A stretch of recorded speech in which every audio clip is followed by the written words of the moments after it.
Steam, the home to over 50,000 games as of today. In this video, I'll be going through 10 Steam games that will test your entire existence. Whether it be through skill, puzzle solving, or difficulty, these games are not for the faint of hearted.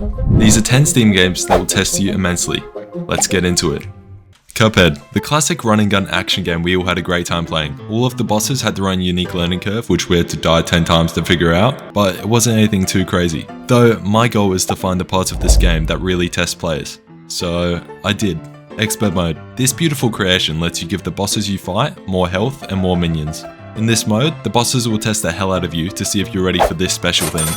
Though, let's talk about the hardest bosses in expert mode. The Devil. This guy is the final boss in Cuphead, aside from the DLC. So he brings some solid strength with him. With his annoying moves and final stage, he makes for a hellish fight. Chef Saltbaker. If this guy isn't a pedophile, I don't know what is. Being the last boss in the latest DLC, he packs a solid punch, making you dodge his gazillion ingredients and test your coordination. Though, Cuphead is the easiest of the 10, with the last game being impossible. Noita, the action roguelike that will assure you suffering, well, if that's what you're looking for. This game takes you through a large pixel-generated world, where everything has physics. But what's so testing about this game? Well, if you don't get good seed, which 9 out of 10 times is the case, then you're going to end up probably dying in some random fungal cave. Unless you've learned all the game's mechanics and can outrun the odds, you're going to die a lot. Whether it be by lava, some weird spider thing, poison, or something I can't even explain, this game will test you at every point possible. Though, moving on to a game that is a little less forgiving. The Binding of Isaac Rebirth. The RPG roguelike that has you going through basement floors, finding new enemies and items to add to your character, with some items being weird as hell, while others are OP. Each run you do will start out as easy, though as time goes on, the floors will prove much more difficult, although I'm going to specifically focus on the challenge runs this game has to offer, as some are just insane to do.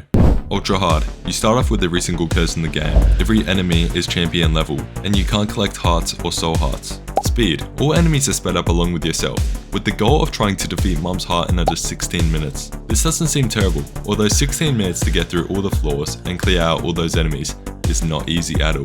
This sounds difficult, but compared to the next game, it's nowhere near as deceptive. Spelunky 2, another roguelike classic that has a ton of adventure all throughout, navigating deadly caves filled with hostile enemies and traps to collect treasures. On the outside, this game looks pretty friendly and kiddish if you ask me, but when it comes to the game itself, it's a different story. This game offers a ton of worlds, with each one being harder than the one before. Temple of Anubis. This world has you risking your life at every corner to collect gold and other goods. I mean, just look at the amount of different enemies this world has to offer. Also, if you die, it's game over, unless you have one of these unks in your inventory. Neo Babylon. Essentially the same concept, but with a ton of aliens and laser beams. And then we have probably the hardest one, which is a subworld, Cosmic Ocean. Flying jellyfish, a rift, enemies, and more. If you plan on beating this subworld, then you better have plenty of time on your hands. Though these worlds aren't nearly as hard as the next game's deadly mode. Resident Evil 7. In this game you play as an ordinary man called Ethan. In search for his missing wife, he stumbles upon an abandoned house. Then from there finds out that a mysterious family lives there, and further blood is shed. The game itself is not difficult, although it has a DLC mode called Ethan Must Die, which is why I placed it on number 5 on the list. In this mode you play through the main house, but with only one life. So this means surviving every enemy, hidden trap, and boss without dying a single time. Surviving the enemies and traps is a challenge itself, but then fighting a boss afterwards? Although skill and memory may aid you in this game, it won't be too handy in the next one. Bubba Is You, the 2D puzzle game where you manipulate the objects around you by pushing text next to each other. For example, pushing the word flag next to is win will make it so you can now touch the flag and win. Seems pretty simple, right? Well, that's until you get to the later levels. I don't even know what I'm looking at right now. The logic in this game is understanding for some, but for others like myself, we'll just sit there and stare. Though this next game can't be beaten by watching some tutorial. Dead Cells, the 2D roguelite which has you going through different dungeon biomes, fighting enemies and bosses, gaining new abilities and weapons along the way. As you progress, you go from your first few biomes to absolute carnage. Later in the game you can unlock 2 difficulties, being Nightmare and Hell. Though focusing on the Hell difficulty, it brings a few significant changes to the game.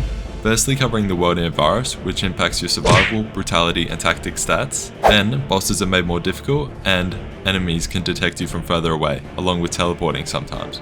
Due to the unforgiving nature of this difficulty, I've placed it as number 7. While skill and consistency can carry you over time in this game, the next game will test you mentally all throughout. Getting Over It with Bennett Foddy, the climbing game that punishes you for any small mistake. Equipped with a hammer, you ascend a mountain of obstacles to try get to the top, where if you do, you get to fly in space and get some credits. How exciting. The game's goal is to frustrate the player, and in doing so, teach them that setbacks can actually be good. With that out of the way, this game sucks. And I'm talking mentally. Falling to the start of the game after getting really far, or attempting to get past an obstacle, hurts. Testing its players' mindsets, and making people furious. Although somehow some people find this relaxing.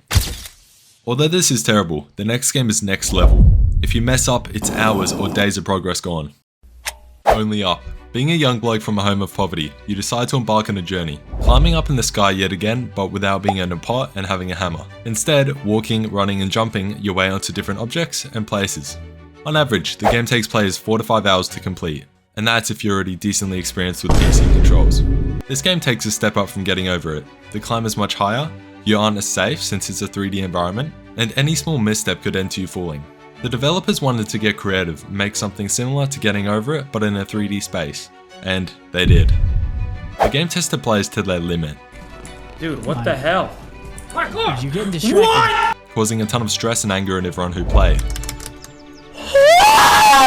Making for a not so great experience, but then again, people love unique things and well, this is one unique game.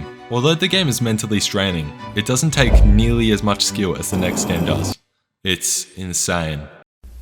Super Meat Boy, the infamous platformer known for its difficulty.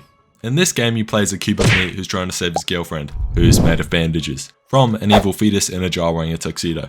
In doing this, you go through various worlds, facing different obstacles and challenges to save your girlfriend. This game's reputation as one of the hardest games in the world has continuously proven itself over the last decade, having some of the hardest achievements in gaming history, such as The Kid. To unlock this achievement, you need to complete one of the most hellish levels in the game, which on average takes 100 attempts minimum. Unless you're very experienced with the game and franchise, having spikes and moving platforms everywhere really sucks. Yo boy, to get the achievement you need to complete the Cotton Alley world without dying a single time, and this is one of the hardest worlds in the whole game, so good luck with that. Having to precisely maneuver in all the levels and not die once is just insane. These two achievements are just a small portion of what makes Super Meat Boy one of the hardest games in the world. There you have it, 10 Steam games that will test you. Thank you if you made it to the end, and here's another video that may interest you. Peace.